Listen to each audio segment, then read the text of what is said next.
Hello and welcome you all to another video of the series Learning Data Science Together. In this video, we will be exploring the topic of neural networks. A neural network is a series of algorithms that attempt to recognize underlying relationships in a set of data through a process that mimics the way a human brain operates. It consists of nodes or the neurons that are connected in layers, each performing a function to transform input data into the output. Neural networks का uses image recognition, speech recognition, recommendation system and even financial forecasting में होता है. इसमें basically we have four main components that are neurons, layers, activation functions and forward propagation. Neuron is a neural network. Neural network में एक neuron जो होता है वो mathematical function होता है. वो क्या करता है? It takes inputs, applies weights and biases and then uses an activation function to produce an output. Input लेता है, उसमें वेट अप्लाई करता है, बायस टर्म लगाता है, फिर एक्टिवेशन फंक्शन को यूज करता है और आउटपुट को प्रोड्यूस करता है. तीन मेन लेयर्स होती है, input, hidden and output. Input layer अपने रॉ डेटा को इनपुट लेती है, जैसे पिक्सल वैल्यूज और sensor data. Hidden layers are the intermediate layers that process the data received from the input layer and output layer produces the output, जैसे classification का result, prediction value etcetera. Main तीन type के activation functions होते हैं, sigmoid, ReLU and टैनिच. Sigmoid अपना squashes the output between 0 and 1 because it is mainly used for binary classification. Binary classification क्यों? ताकि वो probability में use कर पाए, क्योंकि probability की range होती है 0 से 1 including 0 and 1. ReLU is a rectified linear unit which outputs the input if it's positive L0 and it is often used in the hidden layers. And tennis अपना sigmoid के similar होता है, बस इसकी आउटपुट की वैल्यूज की range होती है -1 से 1 तक. फॉरवर्ड डेटा प्रोपगेशन मतलब जो डेटा होता है अपना लेफ्ट टू राइट मूव करता है. Left to right in the sense input layer से जाता है हिडन लेयर में, हिडन लेयर से जाता है आउटपुट लेयर में. सारी लेयर्स में कोई ना कोई मैथमेटिकल ट्रांसफॉर्मेशन होता है before the data is passed on to the next layer. हमारा इसका कोड फ्लो रहता है कि हमें मेन ऑब्जेक्टिव क्या है. सबसे पहले तो बाइनरी क्लासिफिकेशन की प्रॉब्लम को सॉल्व करना होता है, like distinguishing between two classes as in yes or no. Do you like coffee? Yes, no. Library setup के लिए we installed the TensorFlow and Keras for building and training the neural network. Model creation हम करते हैं step by step by using sequential from Keras with dense layers representing fully connected layers. Input layer is the first layer which defines the number of features, that is input dimensions. Hidden layer में होती है दो hidden layers with ReLU activation and output layer अपनी final layer होती है. इसमें एक unit होती है सिग्मॉइड एक्टिवेशन की to output of probability for binary classification. Then compilation and training वाला part, the model is compiled with an appropriate loss function. कौन सा होता है? Binary underscore cross entropy and an optimiser Adam and then it is trained on the data set. इसका demonstration and code देख लेते हैं. सबसे पहले लाइब्रेरीज को इंपोर्ट किया, डेटा सेट को लोड किया. हम कौन से डेटा सेट पे वर्क कर रहे हैं? हम आइरिस डेटा सेट पे वर्क कर रहे हैं. Then we are converting it into binary classification. फिर उसके बाद न्यूरल नेटवर्क की क्रिएशन के लिए हम लेयर्स को यूज करते हैं. इनपुट लेयर हमने लिए 4 फीचर्स के साथ, hidden layer with 32 neurons and output layer with sigmoid activation. Then we are compiling the model और लॉस में हम ले रहे हैं binary underscore cross entropy. Optimiser we are using as Adam and हमने मैट्रिक्स दे दिया है. एक्यूरेसी के बेसिस पे वो कंपाइलेशन करेगा.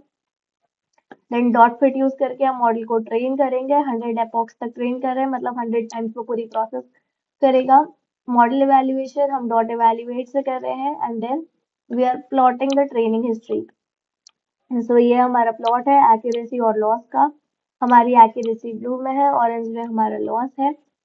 So this is the loss का एंड दिस इज एक्यूरेसी का प्लॉट. तो इसका लाइन बाय लाइन ब्रेकडाउन क्या होगा? हमने सबसे पहले लाइब्रेरी इंपोर्ट करी, TensorFlow, Matplotlib, Keras, so that we can build a neural network and visualize the training process well. फिर उसके बाद iris वाले डेटा सेट को हम लोड कर रहे हैं and then we are converting it into binary classification problem ऐसे, so that हमारा जो टारगेट नहीं है, टारगेट नॉट इक्वल टू 0 है, वो अपना वाइनरी स्टोरेज है.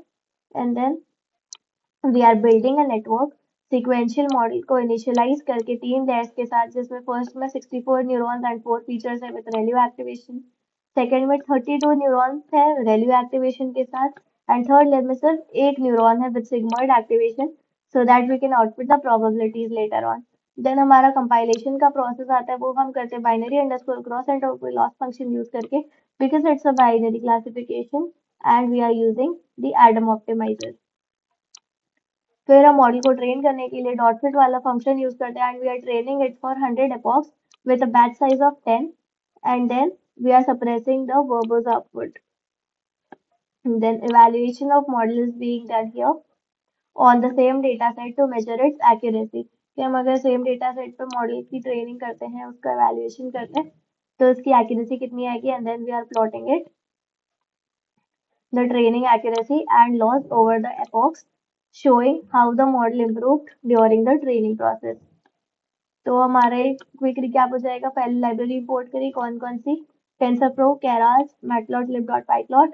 देन डेटा सेट हमने आईरिस डेटा सेट लिया बाइनरी क्लासिफिकेशन के लिए, मॉडल क्रिएट किया 3 लेयर्स के साथ, मॉडल कंपाइल किया लॉस फंक्शन और ऑप्टिमाइजर के साथ, ऑप्टिमाइजर लिया था एडम, एंड देन मॉडल को ट्रेन किया, फिट किया मॉडल को 200 epochs, एंड देन मॉडल की इवैल्यूएशन करी एक्यूरेसी की, and also of the loss of the trained model, and then we are plotting the result to visualize the training accuracy and loss over the epochs।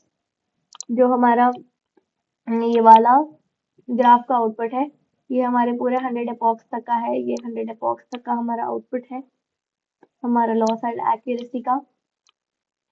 तो accuracy इसमें क्या है, जो ऊपर वाली line that is representing the accuracy of the model during training, it shows how well the model is predicting the target values over time, and you should see an upward trend as the model learns। और जो हमारा loss है, जो हमारी नीचे second line है, it is representing the loss or the error during the training। Lower loss indicates that the model is making fewer errors in the prediction, and the loss should decrease as the model improves। हमारी ज्यादा training होगी तो हमारा जो loss होगा वो कम होगा। तो as we can see loss हमारा कम होते जा रहा है जैसे जैसे हमारी एक्यूरेसी बढ़ती जा रही है, और हमारे नंबर ऑफ ट्रेनिंग बढ़ते जा रहे हैं, हमारे नंबर ऑफ एपॉक्स बढ़ते जा रहे हैं। So epoch basically क्या होता है, an epoch refers to one complete pass through the entire training data set। During each epoch, the model's weights and biases are updated based on the data it processes, which allows the model to gradually improve its predictions। तो training process हमारी क्या होती है, when we train a model, it processes the data multiple times over multiple epochs to minimize the error, that is the loss function, and to make more accurate predictions। तो हमारे ज्यादा epochs होंगे तो अपनी क्या होगी, बेटर एफिशिएंसी होगी model की। Increasing the number of epochs gives the model more opportunities to learn from the data।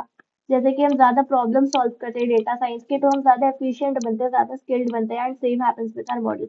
But beyond a certain point the model might overfit, meaning that it becomes too specific to training data and performs poorly on new and unseen data। So in our example, we have set the number of epochs to 100, meaning that the model will pass through the training data 100 times, and after each epoch, the model will evaluate its performance, that is accuracy and loss, and adjust accordingly to improve। इसका short recap कर लेते हैं। इसमें हमने demonstrate किया कि neural network को build कैसे करेंगे, सिंपली पाइथन एंड टेंसरफ्लो को यूज करके। And we use Iris data set या ट्रांसफॉर्म किया बाइनरी क्लासिफिकेशन में, न्यूरल नेटवर्क बनाया 3 लेयर्स के साथ, कंपाइल किया, ट्रेन किया, इवैल्यूएट किया। इसकी एप्लीकेशन क्या हो गई अपनी, बहुत सारी एप्लीकेशन होती है, पावरफुल टूल होते हैं न्यूरल नेटवर्क बहुत क्लासिफिकेशन प्रॉब्लम्स को सॉल्व करने के लिए, and it can also be expanded for more complex task such as multi classification, regression, and also image recognition, speech recognition, movie recommendation और any other recommendation system, and इसके future enhancement भी बहुत सारे। You can experiment it with different architecture such as deeper networks और apply more advance techniques like dropout for regularization। I hope you like this video about neural networks। Thank you so much। See you in the next video। Thank you।